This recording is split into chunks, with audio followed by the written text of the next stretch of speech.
उससे मैं झूठ कह रहा हूँ। आप जो है धर्म ग्रंथ ले जाइए और जैसे यहाँ पे लोग खड़े हुए हैं, ये सब दिमाग रखते हैं, अकल रखते हैं, इन सबको जो है वो धर्म ग्रंथ पढ़ाइए। आप जो है इनको रामचरितमानस पढ़ाइए, उनके बारे में बताइए, देखिए इसमें ये लिखा हुआ है जी, रामायण में ये लिखा हुआ है, महाभारत में ये लिखा हुआ है, क्या आपको ये चलेगी? क्या आपको धम्म चलेगा? क्या आपको बुद्धाइन धम्म चलेगा? क्या आपको बुद्ध चलेंगे? क्या आपको कृष्ण चलेंगे? क्या आपको राम चलेंगे? तो जब ये कैसा विश्वास है भाई? अगर चमत्कार होते हैं तो हम सबको चमत्कार चाहिए। यहाँ पर कौन सा ऐसा व्यक्ति बताइए मुझे जिसको चमत्कार नहीं चाहिए? ऐसा कौन सा व्यक्ति है जिसके घर में कोई परेशानी ना हो? हर एक व्यक्ति को रुपया चाहिए। आप करिए चमत्कार, आप करिए चमत्कार, जो है हर किसी के घर में जो है 1-1 लाख रुपये भिजवा दो। यहाँ पर अगर हम देखें न्यायिक चरित्र तो बिल्कुल है ही नहीं। अगर आज की डेट में किसी व्यक्ति के सामने अगर कोई कंप्लेंट लेकर जाए तो कोई भी व्यक्ति ऐसा नहीं है इस देश में जो कि उसकी कंप्लेंट सुनकर और उसके भाई को या जिसके खिलाफ उसने कंप्लेंट की है उसको वो सूली चढ़ा देगा। वो सबसे पहले दूसरे व्यक्ति से भी बात करेगा, उसको बुलाएगा कि भाई पहले मैं देख तो लूँ तू सही बोल रहा है या गलत बोल रहा है, कहीं ऐसा ना हो कि गलती तेरी हो और मैं तेरे कहने पर चढ़ा दूं सूली जो है। तो इस प्रकार से श्री राम जी यहाँ पे अन्याय कर देते हैं।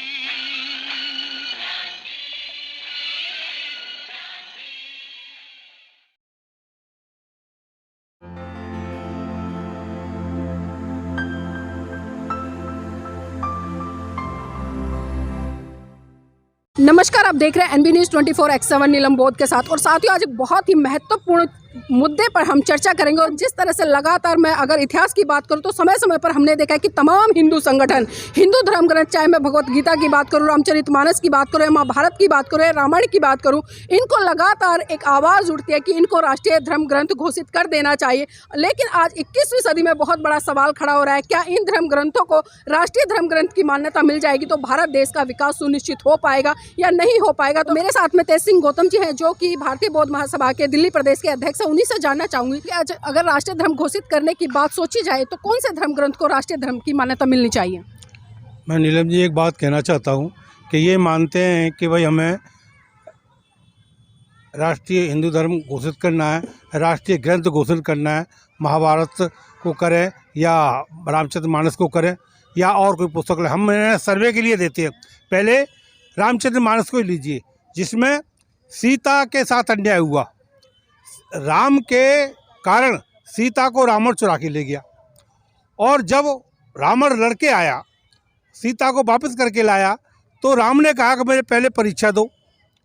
अब बताओ, जिस नारी ने उनके दुर्व्यवहार से यदि बोला शूर्पणखा की नाक काटते और ना ही सीता को रावण ले जाता, इस परिस्थिति में उसने जो सहा उसका बदला उन्हें क्या दिया कि देश निकाला दे दिया।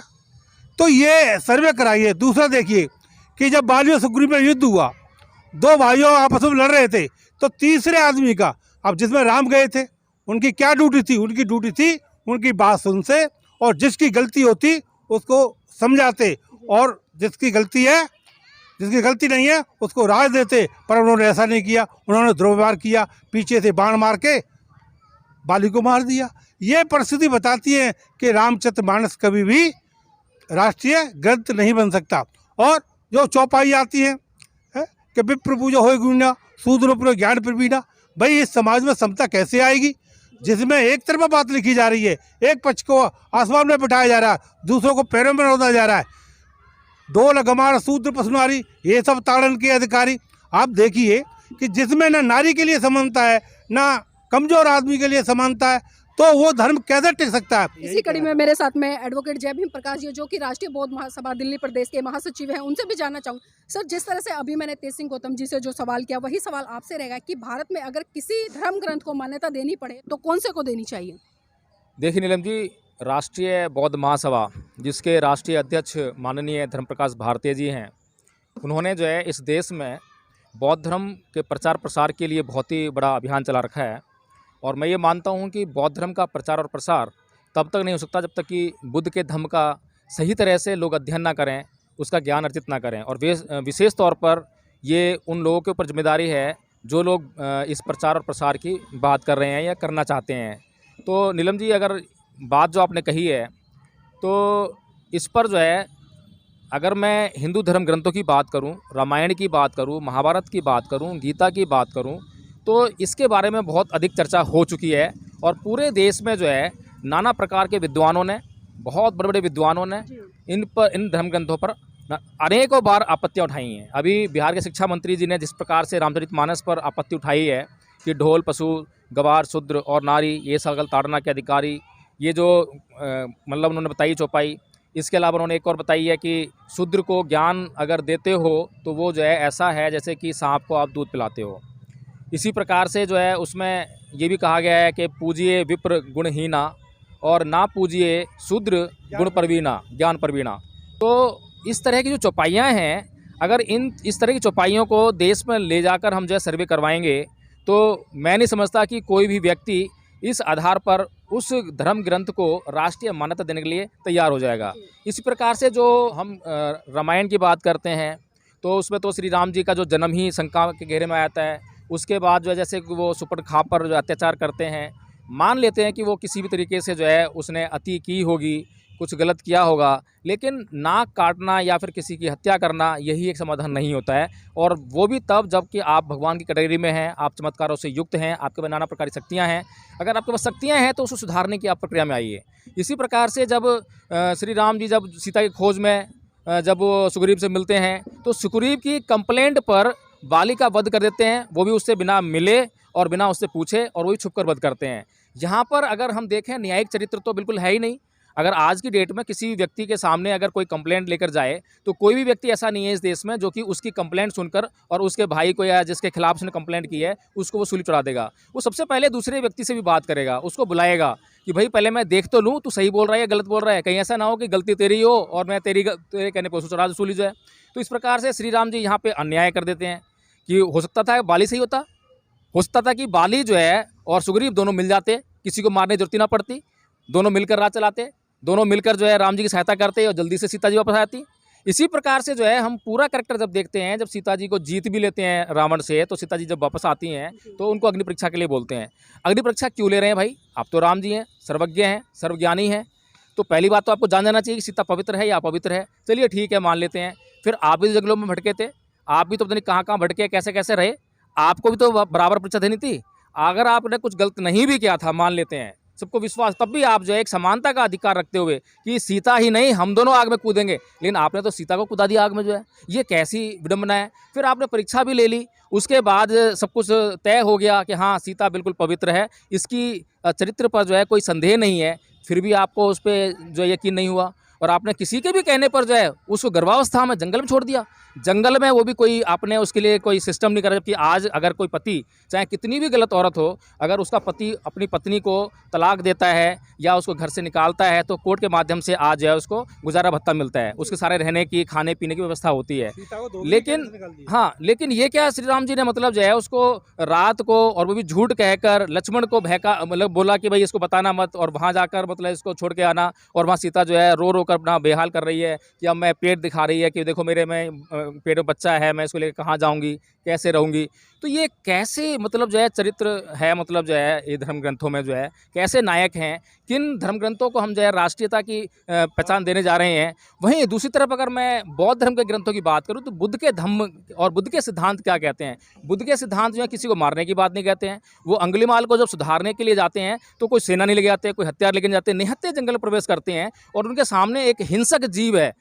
अंगुलीमाल कोई अहिंसावादी नहीं था, वो उसके अंदर कोई प्यार प्रेम नहीं था, बहुत हिंसक था, वो अपनी हिंसा के लिए मशहूर था। उसके सामने बड़े बड़े राजा भी कांपते थे, बड़े बड़े सेना मतलब लेके आते थे, तब लोग वहाँ से जंगल पार कर पाते थे। तो उसके सामने वो निहत्थे जाते हैं, बिना किसी सेना जाते हैं और उसे चित्त में परिवर्तन करते हैं, उससे प्रश्न करते हैं, प्रश्न उत्तर के सवाल जवाब के जवाब उसमें संदर्भ में जो है उसको सुधार के और वापस समाज में लेकर आते हैं। फिर समाज में उसके माध्यम से समाज को समझाने का काम करते हैं, समाज के दुख दर्द दूर करने का काम करते हैं। फिर बुद्ध के अगर सिद्धांतों की अगर हम बात करें, धम्मपद की मैं बात करूं, एक एक गाथा की अगर मैं बात करूं, जैसे कि देखिए जैसे कि मतलब जो है अकोछी मंगवती मंगजीनी मंग आहासी में ये चतंग पुनहंती विरंगते संग न सम्मति, कि उसने मुझे मारा, उसने मुझे लूटा, उसने मेरा चोरी किया, उसने मेरा सब कुछ छीन लिया। जो इस तरह की बात अपने मन में बनाए रखते हैं उनका वैर कभी शांत नहीं होता। अब बताइए इस बात से इस दुनिया का कोई भी व्यक्ति इनकार कर सकता है क्या? ये ऐसा सिद्धांत है, इस देश में नहीं बल्कि पूरी दुनिया में लागू होगा। इसी प्रकार से ना ही वेरेन वेरानी अवेरेन चाहे समंती एस धमसनतनो, कि वैर से कभी वैर शांत नहीं होता, अवैर से ही वैर शांत होता है। इस बात से दुनिया का कौन सा आदमी इनकार कर सकेगा? इसी प्रकार से नीलम जी अपमादो अमत पदंग पमादो मचुनो पदंग अपमता न मियंती, ये पमता यथामता, कि अप्रमाद जो है अमृत पद के समान है प्रमाद जो है मृत्यु पद के समान है। जो व्यक्ति प्रमादी होते हैं वो तो ऐसे जीते हैं जैसे मरे हुए व्यक्ति जीते हों। तो ये जो बातें बुद्ध कह रहे हैं, एक एक बात को अगर उठा के देखें तो एक एक बात जो है एक एक व्यक्ति के, इस देश के एक एक व्यक्ति के, इस देश के नहीं बल्कि इस संसार के हर व्यक्ति के कल्याणार्थ है। तो ऐसे धर्म ग्रंथ को इन लोगों को चाहिए कि वो लेकर आएँ। पहले तो मैं ये नहीं कह रहा हूँ कि मेरे कहने से ही आप जो बातों को मान लो, उस तरह मैं झूठ कह रहा हूँ। आप जो है धर्म ग्रंथ ले जाइए और जैसे यहाँ पे लोग खड़े हुए हैं, ये सब दिमाग रखते हैं, अकल रखते हैं, इन सबको जो है वो धर्म ग्रंथ पढ़ाइए। आप जो है इनको रामचरितमानस पढ़ाइए, उनके बारे में बताइए, देखिए इसमें ये लिखा हुआ है जी, रामायण में ये लिखा हुआ है, महाभारत में ये लिखा हुआ है। क्या आपको ये चलेगी? क्या आपको धम्म चलेगा? क्या आपको बुद्धाइन धम्म चलेगा? क्या आपको बुद्ध चलेंगे? क्या आपको कृष्ण चलेंगे? क्या आपको राम चलेंगे? तो जब ये डिसीजन लें, सब कुछ पढ़कर और जानकर, उस डिसीजन पे आप जो है सर्वे करा लीजिए और कर दीजिए आप धर्म ग्रंथ घोषित। हम कब ना करें, लेकिन डिसीजन जो है एक सर्वे होना चाहिए और सर्वे से पहले उसका अध्ययन होना चाहिए। ऐसा नहीं कि आप जो किसी की बस भावनाएं, क्योंकि इस देश की भावनाएं बहुत जल्दी आवत आती हैं इस देश के लोगों की, और कुछ लोगों की भावनाएं गोबर खाने के लिए कहती हैं, गौमूत्र पीने के लिए कहती हैं। तो ऐसे लोगों का तो कुछ नहीं कहा जा सकता, जो कि हर बात में जो है धार्मिक भावनाओं का हवाला देते हुए पता नहीं क्या से क्या काम कर जाते हैं। आज बागेश्वर धाम में जो हो रहा है कि चमत्कार करके दिखा रहे हैं, लोगों को बेवकूफ़ बना रहे हैं, और उसके बाद जो ये भी बेशर्माई से कह रहे हैं ये तो सनातनी परंपरा है, ये तो सनातन धर्म का मतलब जो है वो विश्वास है। ये तो जो है ये कैसा विश्वास है भाई? अगर चमत्कार होते हैं तो हम सबको चमत्कार चाहिए। यहाँ पर कौन सा ऐसा व्यक्ति बताइए मुझे जिसको चमत्कार नहीं चाहिए? ऐसा कौन सा व्यक्ति है जिसके घर में कोई परेशानी ना हो? हर एक व्यक्ति को रुपया चाहिए। आप करिए चमत्कार, आप करिए चमत्कार जो है हर किसी के घर में जो है 1-1 लाख रुपये भिजवा दो। आज जो है हम चलते हैं सभी चमत्कार के पीछे, जो है हम करेंगे पूजा, जो है हम कब ना कर रहे हैं। हर किसी व्यक्ति को रोजगार चाहिए, हर किसी व्यक्ति को जो है बड़े बड़े आलीशान महल चाहिए, गाड़ियाँ चाहिए, हवाई जहाज में घूमना चाहिए। ये इनमें से कौन सा व्यक्ति इनकार करेगा? अगर कोई राम कृष्ण या कोई भी व्यक्ति, चाहे बागेश्वर धाम हो, अगर ये चमत्कार कर सकता है तो हम तो खुशी खुशी जो है उस चमत्कार को, उस चमत्कार के देवता को, उस ईश्वर को नमस्कार करने के लिए तैयार हैं, नमन करने के लिए तैयार हैं, पूजा करने के लिए तैयार हैं। लेकिन वो चमत्कार हो तो सही, हम कब ना कर रहे हैं? हम तो चाहते हैं कि ऐसी कोई शक्ति हो जो परमात्मा हो, जो इस देश में न्याय करे, इस देश के लोग जो भूख से मर रहे हैं उनको भूख से ना मरने दे, उनको खाना दे, जो लोग जो है बेरोजगार घूम रहे हैं उनको बेरोजगारी से मुक्त कराए। तो नीलम जी, इस प्रकार से जो है मैं तो ये चाहता हूँ कि हाँ, इस देश में सर्वे होना चाहिए, और जो सर्वे होगा तो वही तय करेगा, और जो सर्वे का तरीका यही होना चाहिए, साइंटिफिक होना चाहिए, उल जुल सर्वे नहीं होना चाहिए, भावनाओं के आधार पर सर्वे नहीं होना चाहिए। जी, बहुत बहुत धन्यवाद सर आज की इस चर्चा में जुड़ने के लिए। और साथियों, जिस तरह से मैंने दोनों साथियों से बात की और एक बहुत ही अच्छा और महत्वपूर्ण निर्णय यहाँ पर निकल कर आया जो कि आप सबने सुना है, तो सोचना आपको है कि आपको किस दिशा में जाना है। और वास्तविकता में जो आज मांग उठ रही है कि जो हिंदू धर्म ग्रंथ है उनको राष्ट्रीय धर्म ग्रंथ का दर्जा मिलना चाहिए, तो ये सवाल आप पर भी छोड़कर जा रहे हैं। आप भी मंथन कीजिएगा, सोचिएगा क्या ऐसा हो तो क्या होगा।